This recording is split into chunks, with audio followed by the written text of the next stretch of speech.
2 বেলা 36 KG পাল্লায় মেপে। দেন আল্লাহর রহমত দ্বিতীয় দিন বিকালে আমরা এটা ফার্স্ট প্রাইজ পাই গরুতে। তাইলে আপনারা সব দিকে মনে হয় লাকি, মোটামুটি বলতে পারেন।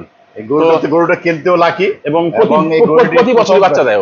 প্রতি বছরই বাচ্চা দেয়। নরমালি ধরেন প্রতি বছর বলতে হয়তো 14-15 মাস লেগে যায়। এই পর্যন্ত কয়টা বাচ্চা পেয়েছেন এর কাছ থেকে? 20 সালে তো একটা নিয়ে আসছি, 21, 22, 23, 24, 25 চারটা বাচ্চা পেয়েছি 5 বছরে। 4টা বাচ্চা। এই বাচ্চাগুলি আপনার কি এখন গাভিন আছে না সবগুলি বিক্রি করছেন? দুর্ভাগ্যবশত প্রতিবারই ছেলে বাচ্চা দেয়, কিন্তু বাচ্চাগুলো অনেক বড় হয় এবং বাচ্চাগুলো ভালো দামে বিক্রি করেছি। লাস্ট যে বাচ্চাটা ছিল একটা বড় অস্ট্রাল ছিল আমার, ওইটা 750 কেজি ওজন ছিল, দাঁত হয়নি তখন তার। ওইটা আমরা 3,30,000 টাকা বিক্রি করেছিলাম বাচ্চাটা। 3,30,000 টাকা। অসাধারণ, সব দিকে লাকি। আপনি চাইলে আমি ওটার ছবি বা ভিডিও দিয়ে দিব আপনাকে। অসাধারণ, আমরা ঠিক আছে নেব। এই যে দেখলাম এটি দাঁতে মনে হয় ফ্রিজিয়ান। হ্যাঁ, ফ্রিজিয়ান। আচ্ছা, এখন পর্যন্ত এটা বলছেন যে প্রায় 5টা বাচ্চা দিয়েছে। আমার